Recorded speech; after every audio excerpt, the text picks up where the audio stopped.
तो hello students, Ram Ram, हर हर महादेव, जय माता दी। तो आप लोगों का स्वागत है पार्ट टू में, मैन्युफैक्चरिंग इंडस्ट्री का पार्ट टू। तो पिछले पार्ट में हम लोग बात किए हुए थे इम्पोर्टेंस ऑफ मैन्युफैक्चरिंग का। तो इस टॉपिक में हम लोग बात करेंगे कि जो इंडस्ट्रीज जो हैं वो कितने प्रकार के होते हैं और किन के आधार पर इंडस्ट्रीज को कैटेगराइज किया जाता है और कौन कौन से इसमें हम लोगों को क्या क्या पढ़ना है, इसके बारे में हम लोग इस नेक्स्ट आज के क्लासेस में देखेंगे। तो सबसे पहला हम लोग बात कर लेते हैं कि जो इंडस्ट्रीज जो है वो दो प्रकार की होती है एज पर सिलेबस अभी जो दिया हुआ है क्लास 10 में। तो पहला इंडस्ट्री है हमारा एग्रो बेस्ड इंडस्ट्री और दूसरा इंडस्ट्री हमारा मिनरल बेस्ड इंडस्ट्री। तो ऐसा एग्रो बेस्ड इंडस्ट्री का डेफिनेशन क्या होगा? ऐसा इंडस्ट्री जो अपने प्रोडक्ट को मैन्युफैक्चर करने के लिए एग्रीकल्चर प्रोडक्ट का यूज़ करते हैं उसको हम लोग एग्रो बेस्ड इंडस्ट्री कहते हैं। और ऐसा इंडस्ट्री जो अपने प्रोडक्ट को मैन्युफैक्चर करने के लिए खनिजों का यानी कि मिनरल्स का यूज़ करते हैं उसे हम लोग मिनरल बेस्ड इंडस्ट्री कहते हैं। तो वही बोलता है इंग्लिश में कि industries that are based on agricultural raw materials belong the categories में क्या क्या आएगा, इसमें कौन कौन सी चीज़ें होगी? कॉटन होगी, सिल्क और वुलन, टेक्सटाइल, शुगर और एडिबल ऑयल। तो एक एक करके हम लोगों को पढ़ते हैं ना। सबसे पहला हम लोगों को पढ़ना है टेक्सटाइल इंडस्ट्री। तो ये जो टेक्सटाइल इंडस्ट्रीज जो है वो जानते हैं टेक्सटाइल मतलब क्या होता है? कपड़ा, है ना, वस्त्र। तो ये वस्त्र जो है वो हमारा ऐसा है जिस जगह पर कॉटन का अगर हम बात कर लेते हैं, जिस जगह पे कॉटन उगाया जाता है वहाँ पे कॉटन बॉल्स को इकट्ठा किया जाता है उगाने के बाद, फिर उसको क्या किया जाता है? स्पिनिंग किया जाता है, फिर उसको वेविंग किया जाता है, उसको डाई किया जाता है और फिर उससे गारमेंट मैन्युफैक्चर किया जाता है। यानी कि जो इंडस्ट्रीज जो सेकेंडरी सेक्टर में जो कपड़ा बुनने का काम कर रही है, कपड़ा बनाने का काम कर रही है, उसको वो प्रोडक्ट किससे मिलता है? एग्रीकल्चर से मिलता है। तो ये टेक्सटाइल इंडस्ट्री भी हमारा किस में आएगा? एग्रो बेस्ड इंडस्ट्री में। तो उसके बाद है हमारा कॉटन टेक्सटाइल, वही है। तो फर्स्ट जो कॉटन टेक्सटाइल मिल जो है वो स्टेबलाइज किया गया था मुंबई में और 1854 में। और सबसे पहले ये तो हैंडलूम्स था, हाथ से पहले ही किया जाता था। तो धीरे धीरे अब सभी जगहों पर 1854 में जब इंडस्ट्री सेटअप्स की गई तो धीरे धीरे ये पावर लूम में बदल गया। 80% ऑफ द मिल्स जो है वो प्राइवेट सेक्टर से जो थे वो पहले प्राइवेट सेक्टर से बिलोंग करते थे, मतलब उसको कोई इंडिविजुअल ओन करता था। और ये जो इंडस्ट्री जो थी वो धीरे धीरे और लोकेट होने लगी गुजरात, महाराष्ट्र और तमिलनाडु में। और इसके साथ साथ इस इंडस्ट्रीज ने वेबर्स लोगों को, कॉटन फार्मर लोगों को और मिल वर्कर्स लोगों को क्या किया? सपोर्ट किया। उन लोगों को ये लोगों ने क्या किया? एम्प्लॉयमेंट दिया। उसके बाद बात करते हैं हम लोग जूट का। तो भारत जो है वो जूट का भी बहुत बड़ा उत्पादक देश है। यहाँ पर भी जो रॉ मटेरियल्स, रॉ जूट और जूट गुड्स, ये सभी भारत में बहुत ज़्यादा मात्रा में होते हैं। यहाँ की चीज़ों को या यहाँ के जूट को एक्सपोर्ट किया जाता है बांग्लादेश। और सबसे ज़्यादा अगर हम बात करें कि जूट इंडस्ट्री जो है वो लोकेटेड है हुगली नदी के किनारे वेस्ट बंगाल में। और फर्स्ट जो जूट मिल जो सेटअप किया गया था वो भी कोलकाता में सेटअप किया गया था 1859 में, रिसरा में। और भारत में लाया गया था एक समय में 2005 में नेशनल जूट पॉलिसी। और ये वो पॉलिसी थी जिसमें भारत के जूट के प्रोडक्टिविटी को इंक्रीज करने की बात की गई थी। उसके बाद बात करते हैं हम लोग शुगर इंडस्ट्री का। तो शुगर जो है वो भी भारत जो है शुगर प्रोडक्शन में सेकंड स्थान में आता है और बहुत ज़्यादा यहाँ का जो शुगर जो है वो फेमस है।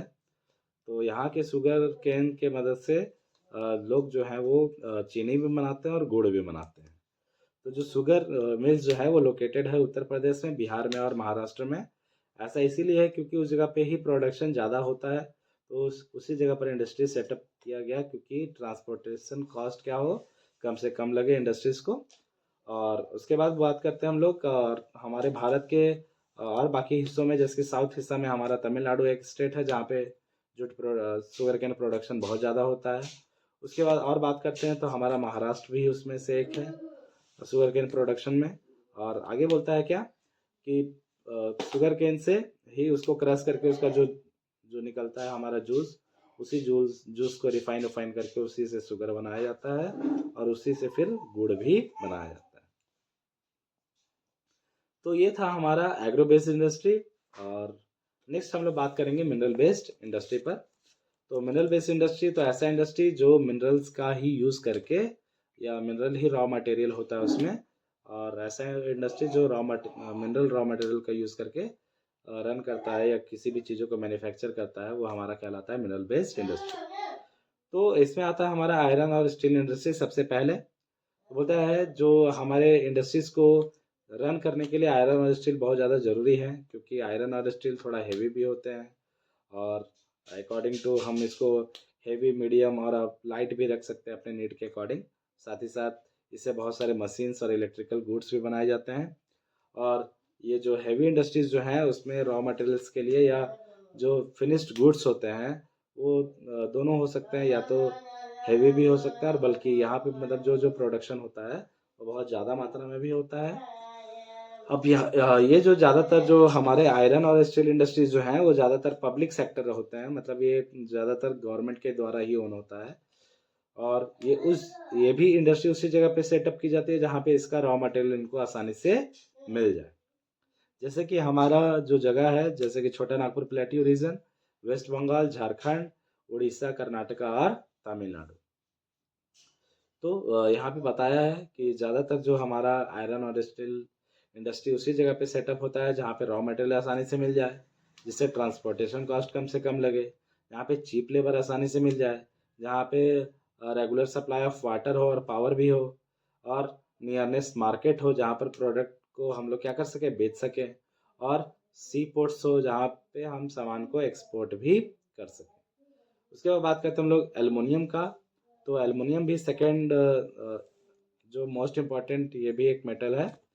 बॉक्साइट जो है ये इसका बेसिक रॉ मटेरियल है, इसी से यानी कि बॉक्साइट से एल्युमिनियम बनाया जाता है। होता है ये बहुत ज़्यादा अगर हम बात करें तो ये एल्युमिनियम अपने लाइटनेस के लिए, अपने रेसिस्टेंट और कोरेजन्स के लिए जाना जाता है, और ये गुड कंडक्टर ऑफ हीट भी है और मिलेबल भी है। और साथ ही साथ इसको अगर हम बाकी मेटल्स के साथ मिला दें तो ये स्ट्रॉन्ग भी बन जाता है। अब it is use for manufacturing aircraft. इसका ज़्यादातर यूज़ किया जाता है एयरक्राफ्ट को बनाने में, यानी कि एरोप्लेन और रॉकेट्स ये सब बनाने में, बर्तन बनाने में और तारों को बनाने में एल्युमिनियम का यूज़ किया जाता है। अभी के टाइम में स्टील, कॉपर, जिंक, लेड, है ना, ये सभी भी हम लोग अलग अलग जगहों से इसको भी यूज़ कर रहे हैं, या भारत में ये सभी चीज़ें भी धीरे धीरे मैन्युफैक्चरिंग होना शुरू हुई है। तो इंडिया में जो ज़्यादातर जो एल्युमिनियम जहाँ पे बनाया जाता है वो जगहें हैं उड़ीसा, वेस्ट बंगाल, केरला, उत्तर प्रदेश, छत्तीसगढ़, महाराष्ट्र और तमिलनाडु। तो उसके बाद हम लोग बात करेंगे, ये तो मिनरल बेस्ड इंडस्ट्री था। अब इसी में हमारा एक आता है का टॉपिक है केमिकल इंडस्ट्री। केमिकल इंडस्ट्रीज़ में हम लोग फर्टिलाइज़र और सीमेंट इंडस्ट्रीज़ के बारे में पढ़ेंगे, और इसके भी बारे में, और ये हमारा केमिकल इंडस्ट्री, फर्टिलाइज़र और सीमेंट, और ऑटोमोबाइल इंडस्ट्री, आईटी, और जो हम इंडस्ट्री का जो यूज़ कर रहे हैं उसके कारण हमारा इन्वायरमेंट भी नुकसान होता है, हमारे इन्वायरमेंट को भी क्षति पहुंचती है। तो कौन कौन से तरह का पॉल्यूशन होता है इस इंडस्ट्रीज़ के कारण, इसके बारे में भी बात करेंगे, और क्या इससे कैसे हम अपने इन्वायरमेंट को क्षति होने से बचा सकते हैं, डैमेज होने से बचा सकते हैं, इस पर भी हम लोगों का एक क्लास और रहेगा। तो bye bye, thanks for watching my video, stay tune.